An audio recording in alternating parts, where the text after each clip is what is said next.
complex structure starts breaking down and becoming simplified. Its complex molecules of cellulose and lignin get broken down to simple molecules of carbon dioxide and water that diffuse off into the air. And after many decades, that tree will be completely gone, all of its complexity broken down to very simple molecules that have diffused in the air and into the soil. So entropy, a process that as a system loses energy, it moves from a state of complexity towards simplicity, and a state of concentration of energy and materials towards diffusion of energy and materials. Now, life has been on this planet 3.8 billion years. That is an incredibly large amount of time. Matter of fact, it's really hard to comprehend what 3.8 billion years is. So let me give you an idea of how to visualize it. Imagine a sheet of paper. The thickness of the sheet represents 1 century.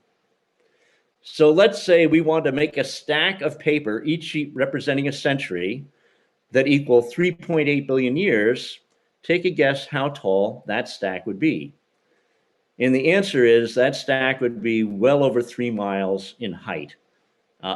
That is a lot of centuries. When you think of all the sheets that would have to add up to get over 3 miles. Now, for the first 3.5 billion years on this planet, the biosphere was an anti-entropic system. It was taking in and capturing more energy through photosynthesis than was being paid out as heat from the metabolism of all of its species. But then about 300 million years ago, the biosphere became a dynamic equilibrium system. And we know that because since that time, oxygen levels have been steady right around 21%. So that means that photosynthesis and respiration have been pretty much equal that whole period of time.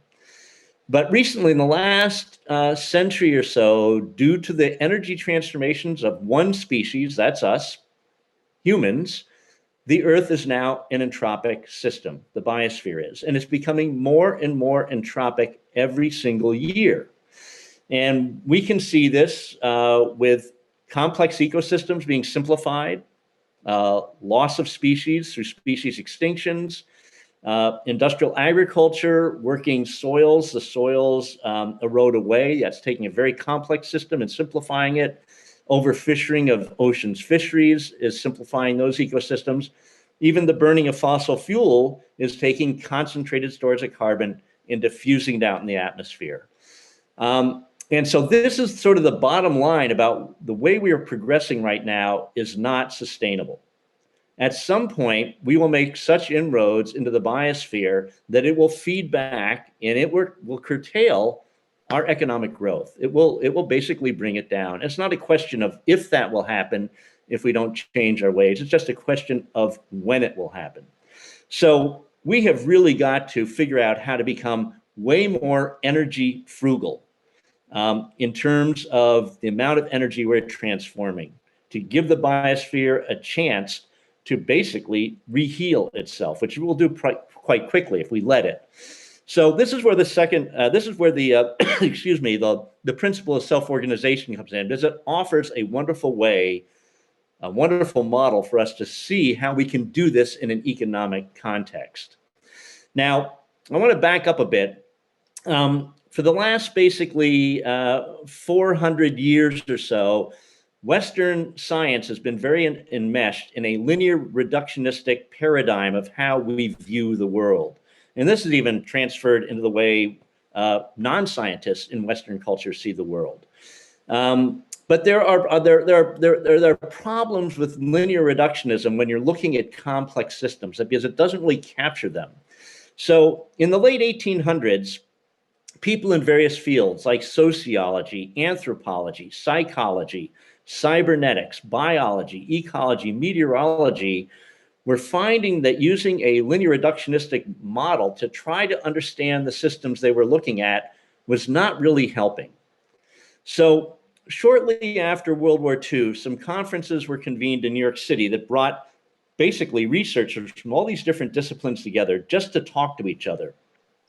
And what they began to realize was that they were all seeing the exact same sorts of phenomenon in the systems they were looking at, whether they were human systems or natural systems. They were seeing feedback loops, and they were seeing how systems could flip their behavior quite quickly in what are called bifurcation events. And so that gave rise to codifying a body of theory, which at the time was called chaos theory, because people thought that these complex systems were chaotic because you could never predict what they're doing, what they would be doing at any point in time. But if you look at a complex system over a large scale of time, they're very conservative. So basically, chaos theory was transformed into complex systems theory. And one of the principles that came about in complex systems theory was the principle of self-organization. And scientists came upon this about 50 years ago, around 1970. So what self-organization is, it's a process that happens during a complex system's anti-entropic phase when it's growing. But if that system self-organizes, it doesn't just get bigger, it gets more complex. And that complexity is derived from the parts within the system, whether they're cells within a body, like a human body, or species in an ecosystem. The complexity is derived from those parts through time becoming more and more specialized and tightly integrated together, such that each part doing what it needs to do to support itself is creating conditions that support the whole. And as a result, these self-organizing systems through time grow increasingly energy efficient, resilient, and stable. So I will go through that one more time, and then I'll give some examples. Again, so self-organization, a process that as a system is growing, it's not just getting bigger, it's getting more complex. The complexities derived from the parts within the system becoming ever more specialized and tightly integrated together, such that each part doing what it needs to do to sustain itself is creating conditions that sustain the whole. And as a result, these systems get increasingly energy efficient, resilient, and stable. So our bodies are a really good example of this. During our developmental phase, and we started that phase with just a single microscopic cell, during our development, that single cell multiplied to 30 trillion cells. That's how many cells we roughly have in our bodies. But luckily for us, that single cell just didn't multiply itself. The cells started differentiating. So now we have 254 different cell types in our bodies, and the specialization of those cells goes even further. Some nerve cells just communicate with a sensory cell. Other nerve cells just communicate with a motor cell. Other neurons link sensory neurons and motor neurons. So our cells are really, really specialized. But luckily for us, they're tightly integrated together such that each cell is doing what it needs to do for its own purposes, creates conditions that sustain us. And as a result, our internal bodily environment, very stable, right at 98.6 degrees in terms of temperature. Blood pH, right at 6.8. Blood sugar levels, very carefully controlled. And we're also resilient. If we get wounded or we get sick, we can heal. So this is what self-organization is about, and it's inherent in all basically biological and ecological systems. But what I want to focus on is how it plays out in ecosystems through evolutionary time, through the process of coevolution. So as we're going to see, coevolution is a self-organizing process. And then once we look at that, how it works, I'm going to then just stop and see if people have questions about self-organization before we continue on to look at how to apply it to an economic system. So in nature, the bottom line currency is energy.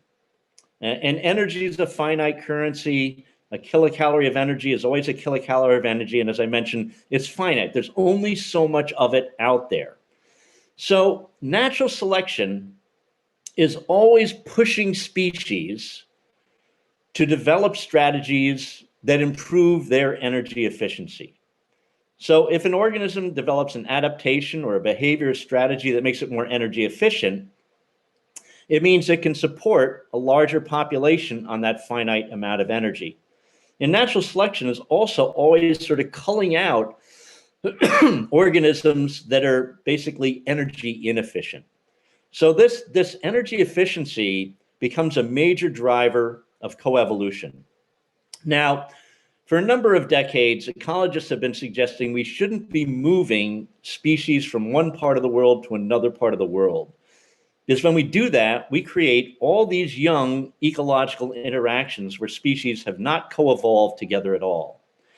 And those interactions are usually very energy inefficient and usually quite negative for one or more parties involved. So let me just give one example. And that was the accidental introduction of the chestnut blight fungus into the Bronx in 1904. Now that fungus came in on Oriental chestnuts that had co-evolved with this fungus in the old world. So that was a very mild parasite. But the American chestnut and that fungus had never interacted. So it set up this young ecological interaction. Now, at the time of that introduction, American chestnut was one of the most common trees in the temperate deciduous forest of eastern North America. Down in the Appalachians, there were stands that would have 1 out of every 3 or 4 trees being an American chestnut. And these trees grew to immense size. We have pre-blight photographs of chestnuts up to about 12 to 14 feet in diameter. And they produced the most edible nut of any tree in North America. They were truly the signature tree of the temperate deciduous forest, and yet it only took about 30 years for that fungus to almost completely eradicate the species. Now, that was a very bad outcome for the American chestnut, but I'd like you now to contemplate the fungus. If you are a host-specific parasite, the worst thing you could do is eradicate your host species. Because if you do that, you will just eradicate your entire population. That was basically the worst thing that fungus could have done. It was also a very energy wasteful thing for it to do. It would have been so much better off if it didn't kill its host trees. It would have lived longer. It would have reproduced more.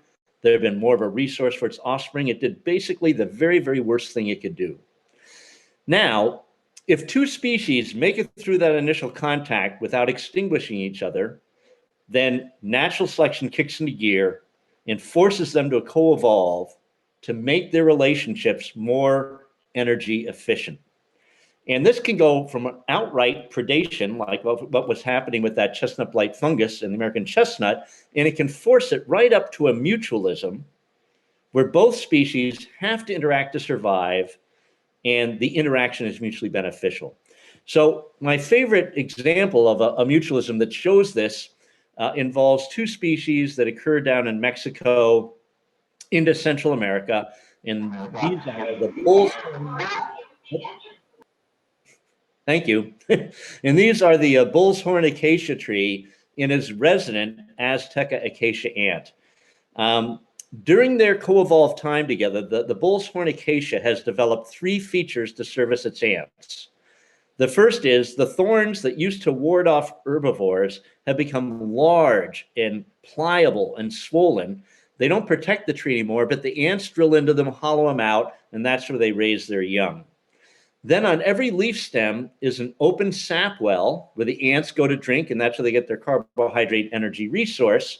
And then finally, on the tip of every leaflet is a little globule called a Belchian body, which the ants harvest, and that's where they get their nutrition, and those grow back again. The ants have become so specialized, they can only survive on acacia sap and Belchian bodies. If you remove them from a tree, you can give them honey, you can give them all sorts of things, they will still die because they can only eat those 2 things. But in return, they give the acacia tree the most advanced plant defense system in the world. They have a venomous sting that wards off all herbivores, so these trees never get munched on by anything. If vines try to crawl up the trunk of acacia, they will come down, they'll chop through those vines and kill them.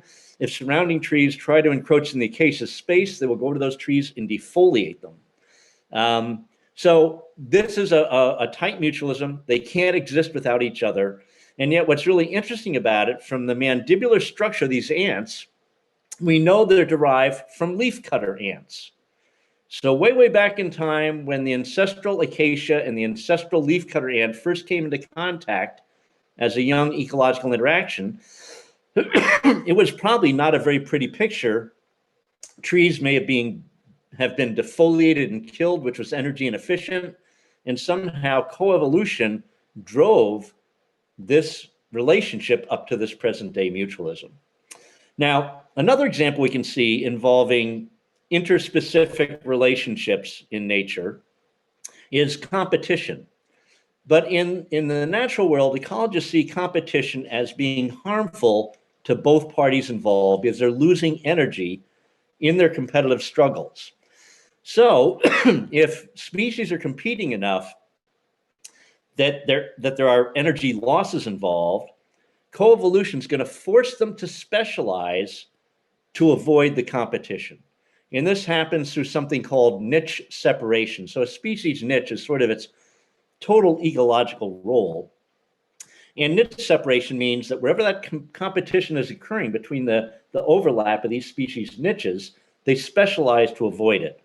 So that can be done through temporal separation, which means the species are active at different times of the season or different times of the day, like hawks being active predators during the daytime, owls being active at night. Excuse me, I'm gonna get a little drink here. I'm getting a little dry. It can also happen through microhabitat separation. A habitat is an ecosystem or constellation of ecosystems where a species exists. A microhabitat is a subset of that. So we can see basically black-capped chickadees foraging on insects and trees along with white-breasted nuthatches. But they separate their microhabitat because the foraging habitat of the chickadees are branches, and the foraging habitat of the nuthatch is the trunks of the trees. So they can both be foraging on insects at the same time, but they've specialized, they don't compete. This can also happen in Darwin's finches, for example, through resource partitioning, where small beak finches just focus on eating small seeds, while large beak finches are eating large seeds. So giving the same seed-eating flocks, different species, but they don't compete because of the specialization. So here we can see coevolution forcing species to become more specialized, which means their niches are getting smaller. So this is that process I talk about, self-organization, building up complexity through specialization. Now, the last example I'm going to give before we start taking questions around self-organization and move into looking at the economy, the last example I'd like to give is I want you to imagine a wildflower meadow, let's say here in northern New England, that through the whole bloom season, starting in April, going all the way into November, how many different insect pollinators will we have working in that meadow? I don't know the actual number, but I wouldn't doubt it's probably closing on maybe 1,000 different insect species, all these different species of bees, bumblebees, wasps, hornets, butterflies, moths, beetles, flies, ants, all working at different times of the season, different times of day or night, pollinating in different ways, creating this very robust array of pollinators. So what this does, this builds up a real lot of repetition of function in pollination. And that's critical. In all of our critical roles in ecosystems, whether it's pollination, decomposition, photosynthetic plants, we don't have a handful of species doing it. We've got hundreds to many thousands of species doing it. And that builds up the stability and the resiliency in the system. If we lose any one pollinator in that meadow, it's going to be fine because we have hundreds of others that will fill that gap. If we lose any one decomposer in our forest ecosystems, it'll be fine because we've got thousands of others that will fill that gap. So the way this works is coevolution is being driven by energy efficiency. Through time, it's causing species to become more specialized, which means their niches or their ecological roles shrink, which means ecosystems can support more and more species through time, building up that repetition of function, which is then building up the resiliency and stability of the system. So in a sort of very basic way, what self-organization is always doing, and it's doing it here in this process of coevolution, it's decentralizing critical functional roles, getting more and more and more players in there to build up that resiliency and stability. Whenever we go the opposite direction, whenever we start to go towards centralizing or concentrating critical functional roles, we're moving towards instability and lack of resiliency. So I think I'll just take a pause there and just see if people have any questions about this process of self-organization, if it makes sense or not, to see if I can clarify it before I start to apply it to an economic context. So let's just see if there's any questions. You can just, send them in via that chat function, and I guess they'll get to us in some way. Yeah, so that the chat button, everybody, right in the center on the bottom, if you're unfamiliar with that, you can just hit that chat button. A screen opens up on the right of your screen in the very bottom corner, bottom right. You can type in questions there, and then remember you have to hit return for us to see those questions. Now, what I'm seeing right now are a couple general comments and questions that we will hold to the end. But if you have a specific question on organization, on what Tom has already talked about, now would be a good time to type it in there. Let's see. I see. So here they're starting to come in, Tom. I'll read them to you. Self-organization goes right against globalization. The world is way off, isn't it? That's the question. Okay. So it depends how you're looking at it. Globalization in its own right, if we have lots of specialist economic entities out there integrating in ways that supporting them and supporting each other, then I'd say, no, it doesn't go against self-organization. But if globalization is concentrating capital in fewer and fewer hands, then yes, it's going absolutely against it, because then we're going into concentrated sort of economic entities rather than having real diverse, decentralized economic entities. So if we change that around a little bit, Tom, and just say, what about going in the Amazon direction? The Amazon direction? Oh, we talk about the rainforest. We're talking about like retail. I'm talking about retail and one company. There you go. So it's the same thing. I mean, it was happening with Walmart, basically 15 years ago. Now it's Amazon. What that does is it drives out all those other players in retail, simplifies the system by concentrating it all in the hands of one or two or three or a handful of corporate entities. So yes, absolutely, it's going against it. Yeah. Okay, another one here from Lenore Budd. Are you suggesting that energy efficiency is the only force driving evolution? No. It's a potent force for coevolution in this process of self-organization. It's probably the major driver in terms of coevolution, creating self-organized systems. But there's a lot of other basically selection forces out there that drive evolution. On the population level, you're going to have other forces. You're going to have sexual selection and all sorts of other stuff. So no, it's one of a number of factors that are driving evolution. And from Mike Quinn, how does evolution by saltation, saltative evolution, affect this system that you have just explained? Okay, so saltation is sort of a rapid event that can happen. It can bring about new species or stuff, but then they're going to be in the system and they're going to go through the whole coevolutionary process to fit in with other species in their systems just the same way. So it's still how coevolution, you're looking at an ecosystem level context, how the ecosystem is sort of evolving its diversity and complexity through time. So it's at a larger scale than just looking at individual species. Helen Young is commenting, species aren't trying, in quotes, to be more resilient through coevolution. They don't know about resiliency and the advantages of resiliency. The long-tongued moth that pollinates only one species of orchid with a similarly long corolla through coevolution, not resilient. Loss of either of these species may result in the extinction of the other. But that doesn't prevent this specific kind of coevolution. Comment. Yeah, no. It's sort of like a conveyor belt. Species are constantly moving down this conveyor belt, co-evolving, and you're right, they're not choosing to do it. It's just what's happening in the process of self-organization, and it can lead up to mutualism. And mutualism can look like a chancy proposition because Now all your evolutionary eggs are in one basket. And if your partner goes extinct, you're going extinct as well.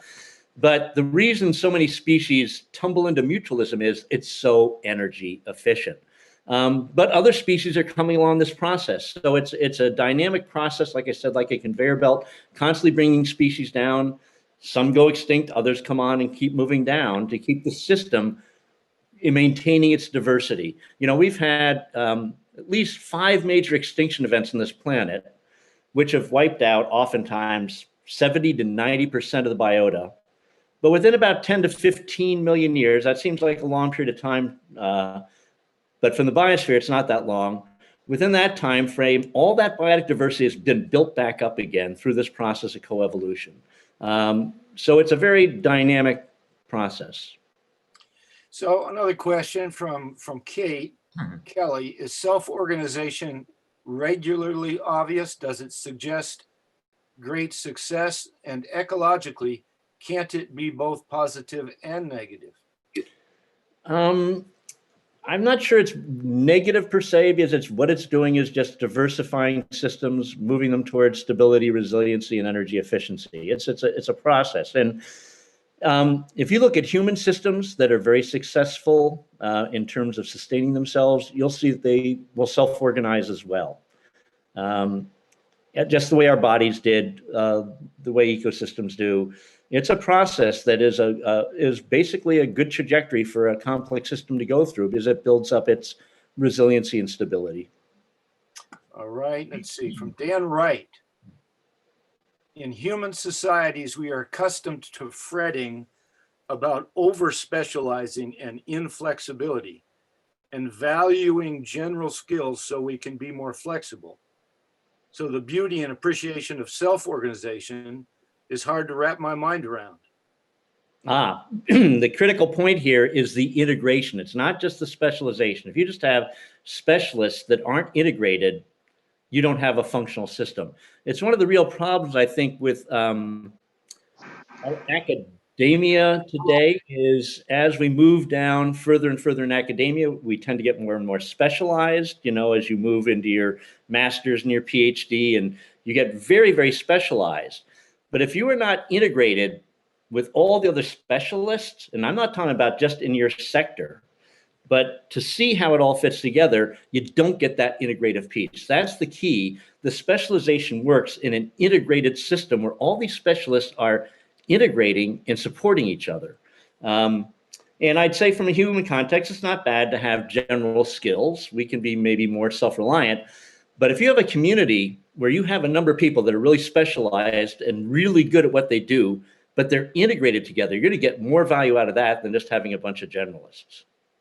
And I can see as a follow-up maybe to that, Tom, that if you had a community that was, let's say, strictly a paper mill town or strictly a auto production town, then you've lost stability.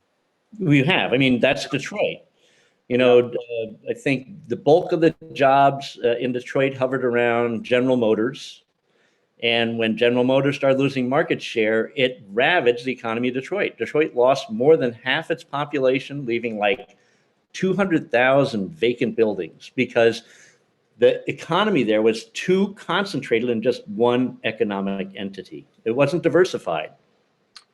John says, how does abundance or scarcity interact with the concept of self-organization, and does it drive it in any particular way? For example, coevolution in ice ages versus hot, wet climates. Yeah, it's a good question. Actually, not all ecosystems have the same level of self-organization. So for example, if you were going to go up into the Arctic, it doesn't have anywhere near the self-organization, the complexity, diversity of life that you would find, let's say, in equatorial tropics. And the difference there is physical stability. If you have a physically stable environment like the equatorial tropics, species can have small niches. I mean, one way to think about this, think about like, okay, I'm going to go on a research expedition up to Baffin Island for a year, and I got to bring all the clothing with me that's going to be good for a year. I'm going to have trunks of clothing I'm bringing up there, mucklucks and big parkas and mitts, and then bug gear and rain gear and Wellington boots for the summertime. But then if I'm doing a year down in Hawaii on the shore, I can bring along, a couple of shorts, couple of t-shirts, sun hat, sunglasses, flip-flops, and I'll be fine. Because Hawaii has a very stable physical environment. So I don't need those adaptations, which on the analogy here would be able to close the way you do in the Arctic. And also in stable environments, you can have much smaller populations because the chance event that something is going to perturb a population is very low. When in the Arctic, you have to have large populations. So because of large niches and large populations, physically unstable environments can't be as self-organized. Follow up, C.C. Brooks. I like the chickadee nuthatch comparison, but isn't the world doing that sort of specialization? Thinking of so many highly specialized trades and how industry and science, etc., are differentiating and finding newer niches to appeal to more customers and patients? I'm going to hold off on answering that, because that's going to be the start of the next section on the economy. So I'll come right back to that.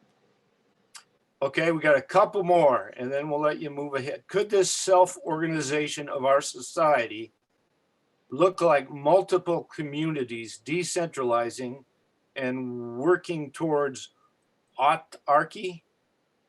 I'm not sure what that means. I'm not sure either. It's spelled A-U-T-A-R-K-Y.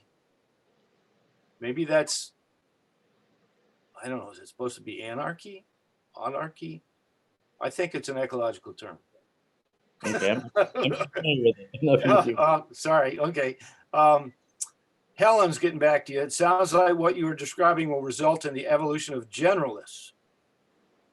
Generalists can fill in for any other species, but there are lots of examples of specialists. What maintains the specialists in light of the conveyor belt of species filling in for other species that go extinct? That's not what I'm hearing, Tom. No, I'm not sure. I'm just saying, through time, coevolution is creating more and more specialists, which means they have smaller niches. They're more tightly integrated with other organisms. So that's the way it's usually going. C.C. Brooks again. Would you agree with David Attenborough that the world needs to reflect about population growth? Population's an issue. There's no doubt about it. I mean, we could restructure things to support a current population, but we're going to have to make, we've already done things to the biosphere that we can't repair with the sort of population size. But really the bigger issue right now is population globally is slowing. The growth is slowing, but consumptive levels are going up. They're accelerating. And it's not just in developed nations like ours, it's developing nations where consumptive levels are going up. So right now, if I was going to really focus on something, I would put my focus on, we've got to bring consumption down. That's even more important than bringing population down, because population, to bring it down, it's going to take time. You're talking about decades and decades. Consumptive levels we could bring down much more quickly and have much bigger bang for the buck if we did that. I guess I would respond there, Tom. I think we got to do both, and we got to be working on both right now. We do. I don't disagree, but I'm going to say that right now, basically consumption is directly related to the second law. The more we consume, the more environmental degradation we're doing. Yeah. It's directly related. It's accelerating. It's going up faster and faster and faster. We can get more bang for the buck if we can really bring that down. And we can do it quickly if we just restructure how we're doing things. But I agree, we have to do both, but it's going to take longer at the population side. And I think the point as made in donut economics is that there are some people out there whose resource use has to go up just so that they can have a reasonable standard of living and health, while the rest of us really have to bring those of us in Western countries. There's really no doubt. There's many, many societies that really are under the gun here. And I'm not talking about them, but I am talking about other, what we'd consider maybe not to be, quote, developed nations that are going way up in their affluency rates very quickly and their consumptive rates. It's way beyond just, basic needs. Okay, I get a comment here. Basically, a closed loop economy where needs are met by the people and their land base. Well, I would say that's something we really want to be looking towards and getting towards. It's certainly an admirable thing to do. Yep. So, Tom, I think what I'm seeing now are a couple more general questions, not really on the topics that you have just covered. So I think it's probably time for you to move on with the second part.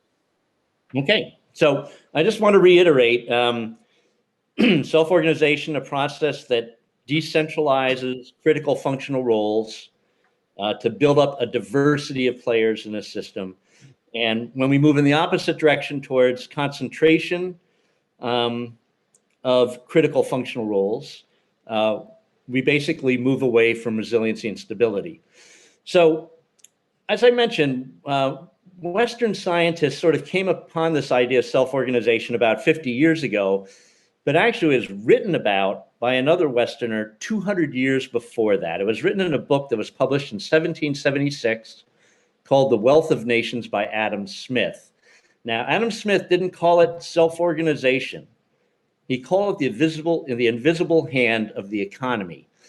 Now, Smith was studying basically pre-industrial merchant economies. And he would look at these economies and say, well, we have a baker and we have a brewer and we have a blacksmith and we have a butcher. And what he was amazed by, without anyone orchestrating it, there were interrelationships that were mutually beneficial here. So the blacksmith was making knives for his own interest, selling them to the butcher who would use them in his business, and then the butcher would sell back meat to the blacksmith. And so they were supporting each other while supporting this sort of economic network of merchants. But if you think about it, these merchants were not generalists. They were very specialized. The butcher only selling meat, the blacksmith only selling metal items, the brewer only beer, the baker only bread. But if you look at our economy today, you're going to see we have moved far away from that. I don't care which sort of sector you want to look in, whether it's energy, financial, retail, media, pharmaceuticals, agriculture. You're going to see that the bulk of the capital is moving through a handful of very, very large corporate entities. And these corporations are not specialists. They're generalists. They dabble in a lot of different things. So we're just mentioning Amazon or Walmart. We can look at them in the retail sector. They're not just selling meat or metal items or beer or bread. They're selling everything. So they're much more of a generalist. And I'd say that these large corporate entities are not that interested in creating meaningful interrelationships with others in their sectors. I think they would just as soon dominate their sector if they could through mergers, acquisitions, competitive exclusion, things such as that. So it's a very opposite sort of thing than what Adam Smith was looking at. And it means that our economy, because so much is concentrated in all these sectors, that its resiliency is not what it should be. Now, we had, for example, a financial meltdown in 2008, and many people said, well, that was due to risky investments. Well, risky investments were certainly the catalyst, but the underlying cause was that we had concentrated capital in very, very few banks. At that time in 2008, something like 54% of all of the financial capital in the financial system was held by just 10 banks. That's a huge concentration of capital in basically not a lot of different banking entities. And once Lehman Brothers went up and went bankrupt, if the federal government hadn't charged in to share up the whole system, it would have cascaded through all those banks.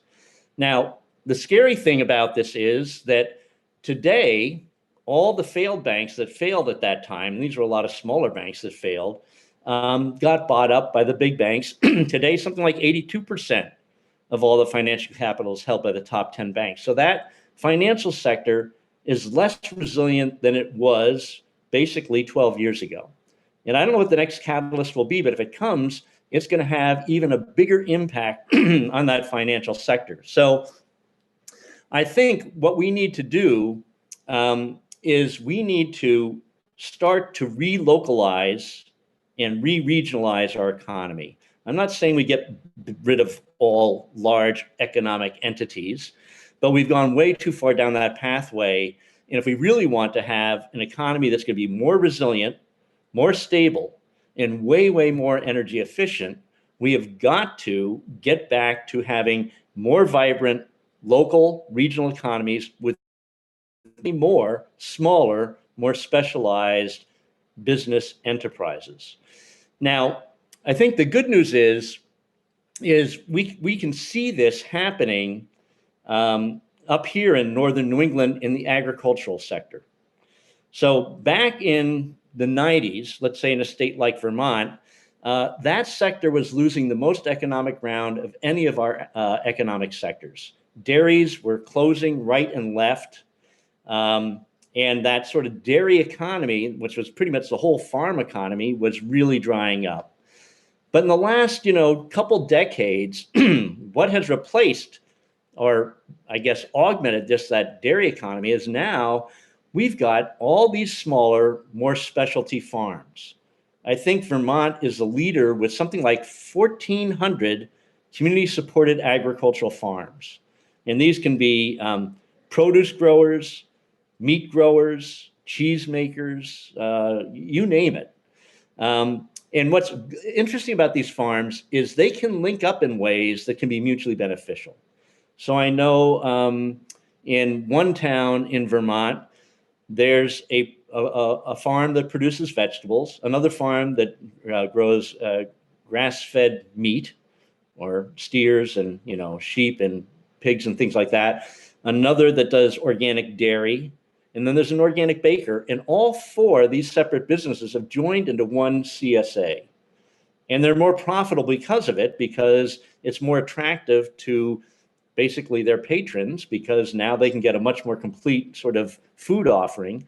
And yet these remain independent farms, but they're integrated in a mutually beneficial way. So this is, I think, a really good model to look at. And it also means that the system becomes way more resilient. If we have a lot of small farms that are functioning, and if any one or two farms fails, the system's fine. Now, this is going to become really important with climate change, because today our large industrial farms, they can't mitigate climate change. There's nothing they can do about it. If they get a severe drought, they're going to be really hit hard. If they get a flood of, let's say, the Mississippi River in Iowa that can flood huge areas, they're going to be hit very, very hard. But smaller scale farms can mitigate climate change and be far more resilient in basically a climate change world. So let me give an example of this, of this very specific example. If you go down to Orange, Massachusetts, there's a farm called Seeds of Solidarity Farm. This farm was started by Ricky Bruck and Deb Habib back in the mid-90s. And right away from the start, their basic philosophy was they were going to work as much with nature as they could. They weren't going to fight nature. And so the first thing they did was they decided they were never going to touch their soils. They basically said, we never see anywhere in the natural world where soil is turned over every year, basically simplifying it and releasing all of its nutrients. Why would anyone want to do that? If they want to grow food, why not leave the soil intact and let it build and develop and get more complex and deeper and get more carbon stored in it and stuff? So they've been doing no-till agriculture there for 25 years. Soil scientists at the University of Massachusetts are studying their soils. They think they're probably the most fertile in the state, and they started off as very poor soils. They started in an area that was basically oak forest with basically mountain laurel understory, very acidic, nutrient-deprived soils. Now they have the richest in the state, and they're just filled with carbon. And so they hold incredible amounts of water. They don't dry out. So these soils are really productive. People are thinking that they might be getting the highest produce per acre off their land per acre of any farm, maybe in New England. It's very, very productive. And they do all this. Well, Ricky does it now because he's the only one farming. Deb has set up a not-for-profit, but he's farming by himself. He uses absolutely no farm equipment. He's farming about an acre and a half, no farm equipment at all. He doesn't have any tractors or any gas-driven farm machinery. And he can do it all by just himself because all he does basically is he plants and he harvests. He doesn't have any weed problems because of his no-till methods. The only technology he's using, he has hoop houses where he grows a lot of his greens, and he has a solar array that runs a pump to run his drip irrigation lines. But because of the hoop houses and drip irrigation, he can mitigate climate impacts. So he's very, very resilient, very, very productive, incredibly energy frugal, and producing huge amount of food at the same time because he's just letting nature do the work by building up these incredibly functional soils. Now, one thing I want to mention is the reason I think that we have moved towards sort of a very concentrated economic system with very large corporations is due to the development of basically very flexible and economically cheap energy resources in the form of petroleum and electricity. Because what that allowed was mechanization. Now, in an economic context, economic efficiency is measured by how much product or service you can provide per unit of human labor. So if you can do more with less human labor, you're more economically efficient, and you can also be more profitable. And the way you do that is by mechanizing. But once you start mechanizing, and if you get more and more mechanized, you're becoming way less energy efficient because it's not just the energy to run the machines, it's all the embedded energy within the machines. And this is a big part of it that is often missed. So I want you to think about how much energy is necessary to extract raw materials to make a machine. Then how much energy is necessary to refine those materials. Then how much energy is necessary to make the parts for the machine, how much energy is necessary to build the machine, and then how much energy is necessary to ship those machines to wherever they're going to be used. There's an incredible amount of embedded energy in the machines that we don't even see. And that's beyond the energy that's used to run them. So we can get greater economic efficiency, but we become really energy inefficient when we mechanize like that. And when we get these really large corporate entities, they become very, very, very energy efficient. And as a result, are responsible for huge amounts of entropic costs in the biosphere. So let me just give an example of this to sort of make it a bit more real. We get organic meat from a local farm over in Walpole, New Hampshire, which is the town next door to us. It's Walpole Valley Farms. They raise organic, grass-fed livestock. So they have steers, they have sheep, they have goats, they have chickens. And so I want you to think about the amount of embedded energy that's going into their meat production. All right, they've got fencing, so there's embedded energy in the fencing. They've got a barn. They've got some farm machinery. They have some small tractors for spreading manure and cutting hay. There is some embedded energy in slaughtering the animals and then preparing and butchering the meat. And then there's the energy that they put in because they deliver within basically 10 miles, and we're within that radius. And the deliveries up to this part of Alstead come on a certain day of the week. And so there's some energy that goes into driving their car up here and distributing meat to the various patrons up in this area. So there's some embedded energy in there. But I'd like you to contrast this with something like, let's say, McDonald's that's selling, let's say hamburgers. Let's say we're talking about ground beef from Valley View Farm, and then we're talking about hamburgers sold by McDonald's. Now, McDonald's is sourcing their steers from around the world. So those steers can travel hundreds of thousands of miles to processing plants. And the other thing is that their steers generally are not grass-fed, they're grain-fed. And right there, you're adding a huge amount of embedded energy because now you need all of the energy of the equipment that's running those cultivators, all the pesticides, herbicides, the diesel fuel that's growing all the grain that then is being eaten by the cows. You're adding a lot of embedded energy right there. But then there's the transportation energy of moving those cows to where they're going to be slaughtered and then processed. And once they're basically slaughtered, machines take over. Machines grind the meat, they make the patties, they wrap the patties, they box the patties, and move them into freezers. And then those frozen patties are shipped hundreds and hundreds of miles to distribution centers, and then they're shipped from distribution centers to the retail outlets. I don't know the full scope of the embedded energy in there, but I'm guessing that, McDonald's hamburgers have 10 or more times more embedded energy than the ground beef that I'd make hamburger patties from Valley View Farms. And that's true with all of our large corporate entities, is that because of mechanization, the embedded energy goes way up on whatever's being produced.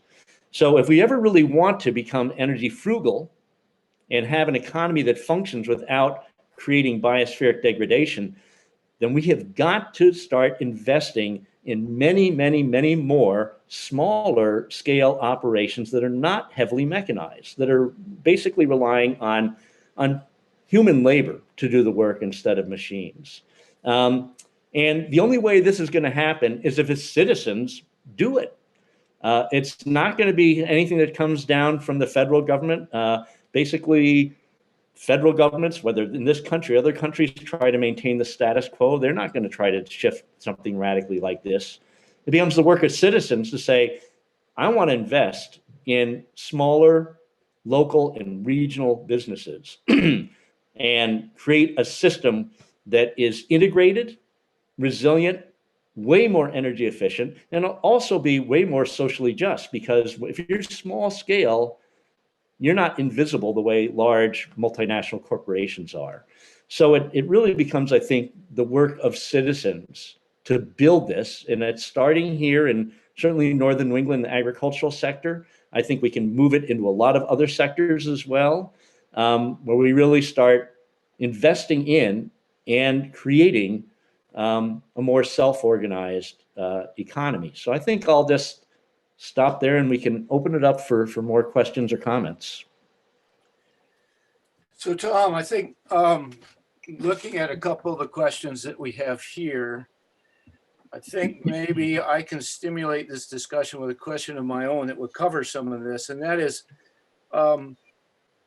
given the market economy that we currently have and what you've just said about energy, wouldn't it make sense to try to make sure that our economic system pays the appropriate amount for the energy that they're using, so that we create incentives for them to use less mechanized energy? In other words, something like a carbon tax. Yeah, no, and I'd say most economists believe that is true. I mean, even I'd say a lot of the more conservative economists believe that is a valid way to go.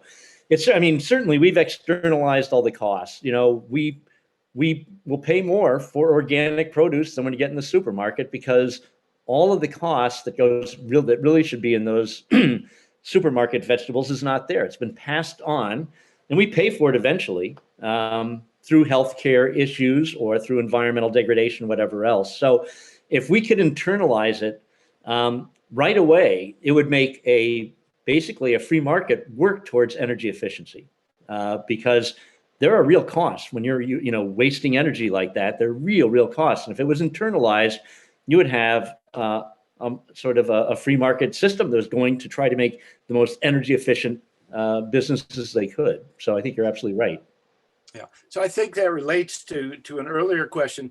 Now, Chris actually gave you this question before you started the second part. So I think that you've answered it, but this will give you a chance maybe to review that a little bit. I feel that we are living in a world where natural selection is operating on corporations to become more efficient. They shed workers, move to low-wage countries, pollute the environment, etc. We humans just have to suffer the consequences. Well, that's certainly what is happening. And it's, again, because the system's set up to allow that to happen. Again, if we really had a market system where we had to pay for the cost of all that, and that was born in the price of goods and stuff, we wouldn't see it operating that way. But that's why I think at this point, we're not going to see that system change unless it's done from the bottom up. And this is the beauty about in complex systems, all large scale change bubbles up from the bottom. And if we want to change our economic system, we have to do it. It's our work to do it. It's not going to happen by somebody else doing it. We have to do it. Amaya Carrasco. Amaya Carrasco Torrentegui. Now, I probably butchered your name, Amaya, but the question is, what do you think about the use of biotechnology and GMO seeds to feed the population in the future? I don't think we need to do it. I mean, GMO seeds, what we're noticing is that we're creating these GMOs that might have resistance to certain things. But all we're doing is now we're getting super bugs that are going after this stuff because we can't outrace the natural world in its basically natural process of evolving. So it's a constant battle. And I think it's more or less, we're somehow gotten on this thing that we have to work against nature, where I think Deb Habib and Ricky Brooks show you don't have to. Work with nature, work with how nature works, and you can have really, really productive systems that produce a lot of food without even having to use fertilizers, pesticides, GMOs, or any of it. So I think it's sort of, again, this idea of control. We have to control nature, and this is the way we do it, through our technology, when I think it's the wrong worldview. No, we need to work with nature, not against it.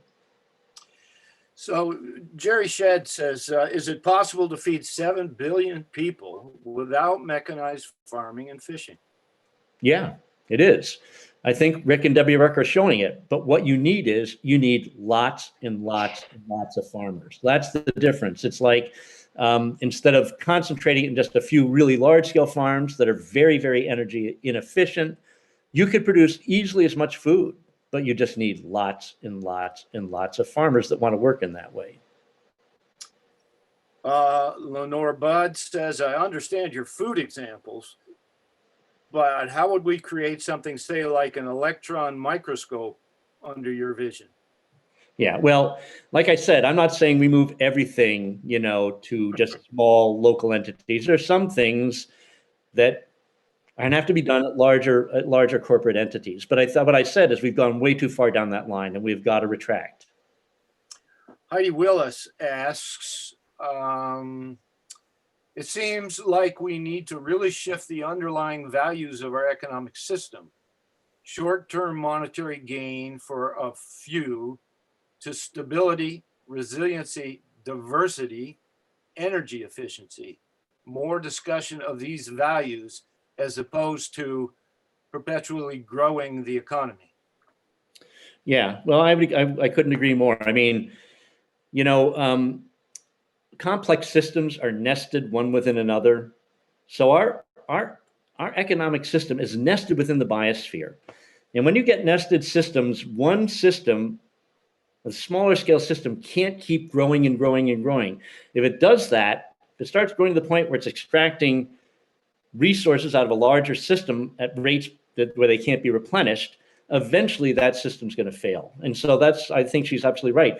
This whole idea that the only way we can progress is by growing is crazy. We don't have any examples of systems that continually grow and sustain themselves. They all fail. This is what cancers do.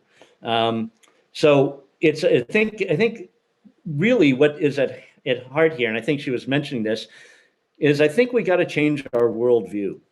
Our worldview is off the mark. Somehow thinking that we're separated from nature, that we can control it, that we're dominant over it. It's not the way it really is. We are embedded in nature. I think indigenous people had a much more accurate view, seeing nature as their mother. It provided everything they needed, and it does. It provides everything we need. And if we, really damage it enough, it will feed back on itself, and it'll curtail our ability to do these things. So I think it is very much changing a worldview.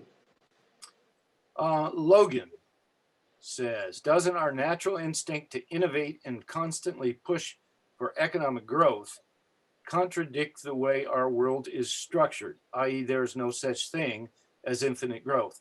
If so, what is your long-term outlook for our first world life as we know it? As we know it now, and is it possible to change so many people's mind about our current economic structure? It's a great question. I mean, he's absolutely right. We cannot keep going down this road. It'll fail us. Like I said, it's not a question of if it'll happen, it's a question of when it will happen, unless we change how we're doing things. And I don't have the answer to how we change so many minds, but it does, I think, demand that we as citizens push for it. So, I think they're celebrating women's suffrage this year as the 100th anniversary. It took about 70 years for women to push for the right to vote. But eventually, there was enough of inertia out there moving the system that it flipped in a bifurcation. Happened even faster with same-sex marriage. And I think, as we move down the road, it's become clearer and clearer and clearer that the path we're on is not really a prosperous path. I think that there's a lot of anxiety in the world today, in this country today. I think, it's going to get to be more and more stark that we're not really progressing. Things are getting tougher. And there may be a catalyst that all of a sudden really wakes people up. And if we have the models out there of how we can do this better, we can pick up those models pretty quickly. So that is my hope, is that eventually, at some point we're going to wake up and see the way we're going is not really the way we can go. We got to change, and the models will be there. We can shift to them. I'll throw in a question here. I would see human population growth in itself as an example of moving from complexity to simplicity, just in terms of how many humans there are on the earth itself. I mean, it is moving toward a simplistic population model that obviously makes us more susceptible to disease, et cetera, et cetera. Yeah, absolutely. And you're right. I mean, just going up to the larger biospheric level, you can see how, as a species, how much we are simplifying it.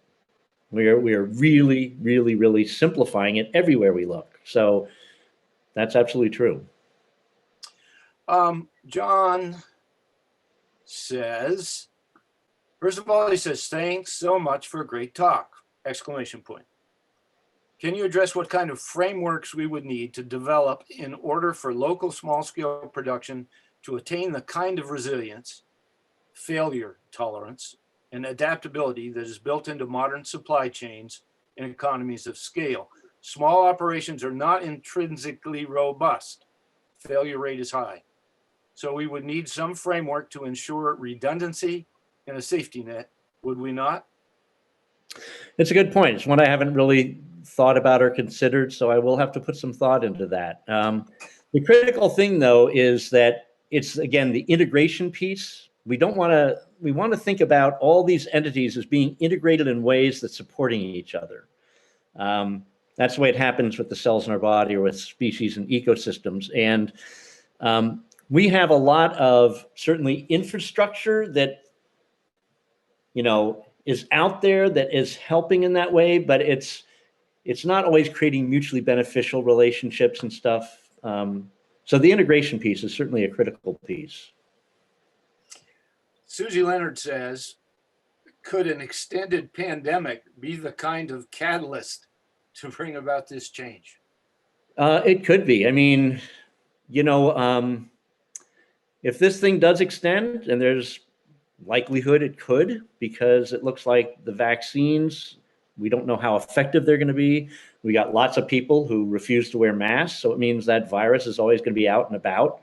At some point, we've seen the economy sort of been able to get kickstarted and stuff, but at some point, I don't see how that happens. So this could be a catalyst where things start to, at some point, get to the point where they start to unravel.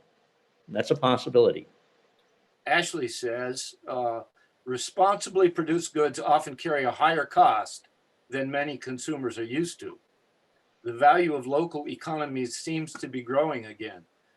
But what are your thoughts on changes to the system that would allow for the many folks who are struggling financially to participate in being more conscious consumers? Yeah, it's a really, really good point. And I think that's where, you know, those of us in communities who have a higher level affluence really have to kick in and help people that don't have the abilities. But the critical thing also is to look at the whole system.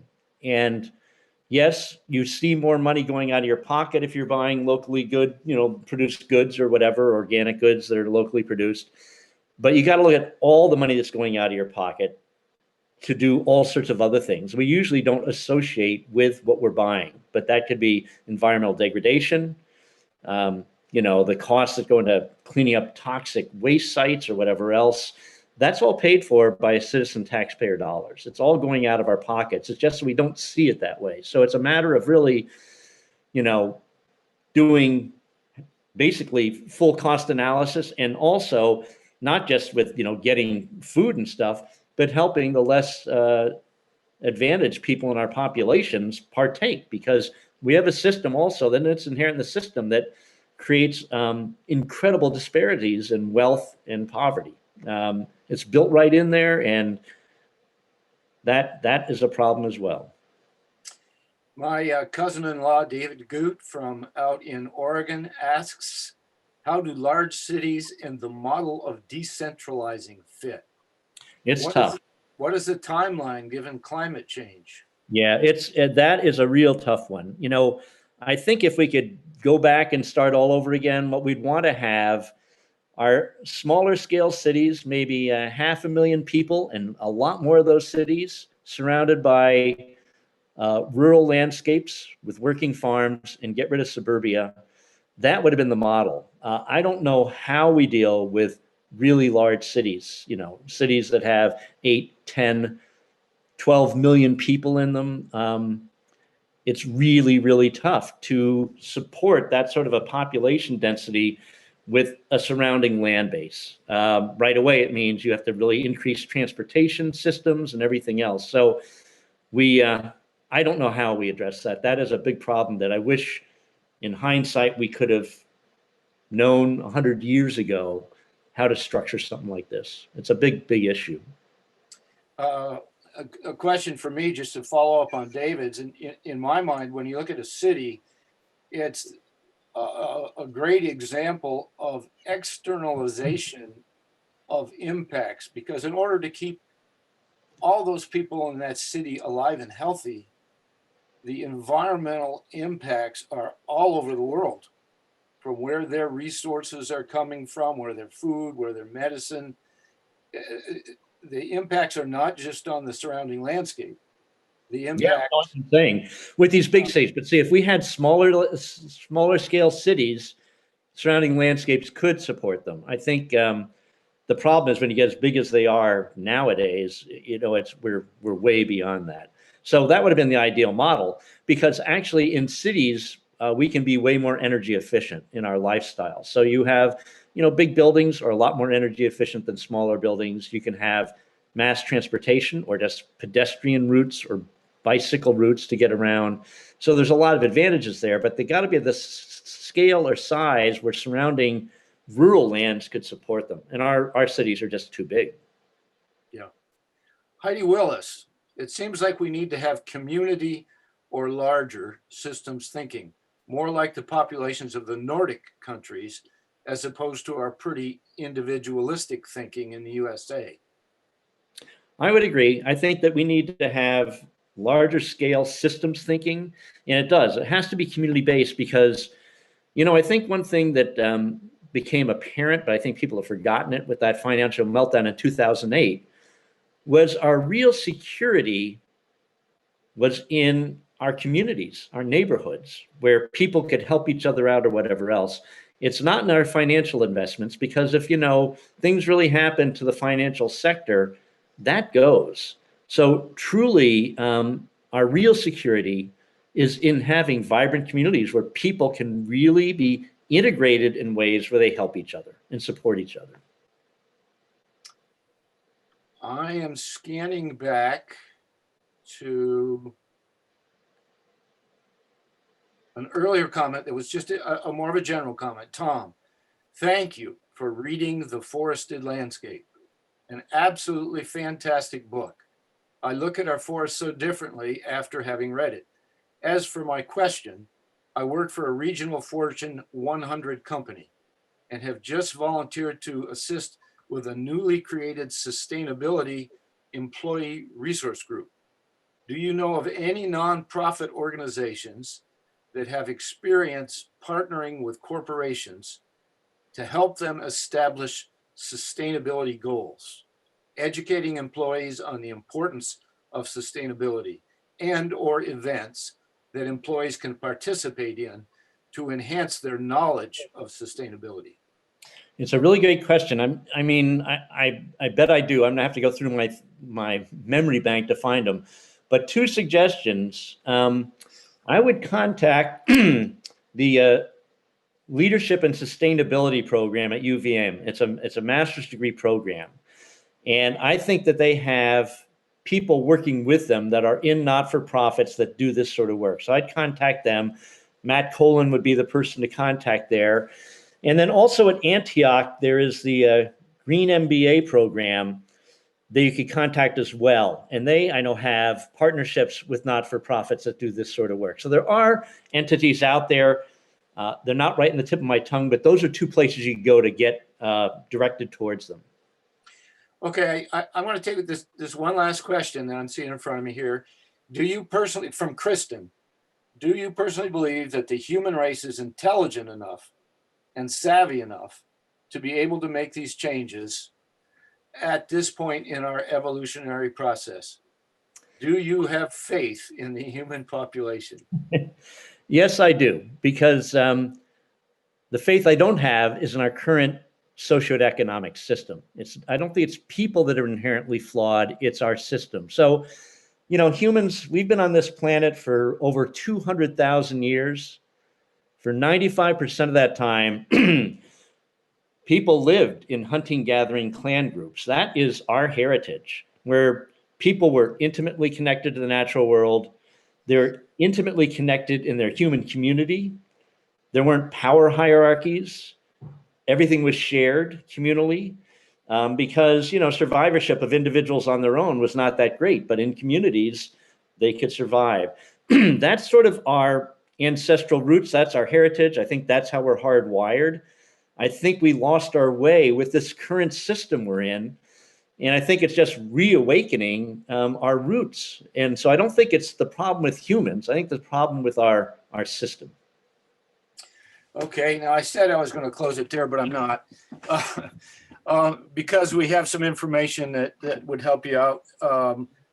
From Jennifer Chiodo, she says, as a resource, B Corps is a sustainability certification organization that can help organizations find out how to become sustainable. VBSR also works in Vermont. So B Corps.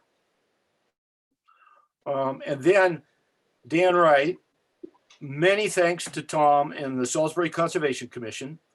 I read his The Myth of Progress this summer, and tonight was a great updated recap. So I highly recommend The Myth of Progress for anybody that hasn't had the opportunity to read it. Reading The Forested Landscape is a whole different sort of book, but most of us love being outdoors, and that's going to enhance your outdoor experience. I would like to thank Tom for talking with us tonight, and remind everybody that we have Gus Speth coming up on our next presentation, November 18th. Gus worked with the UN, he worked with Jimmy Carter administration, World Wildlife Fund, talking about the same sort of things in terms of big picture, how do we address systems, economic systems, in order to become sustainable. Tom, thanks a lot for being with us tonight. My pleasure. Thank you, everybody, for participating. And from the chair of the Salisbury Conservation Commission. Thank you so much for such an informative and important presentation. A lot to think about and then act on. So thanks, Tom. I'm going to close this down now, and I'll be back in touch with you personally, Tom. All right, very good.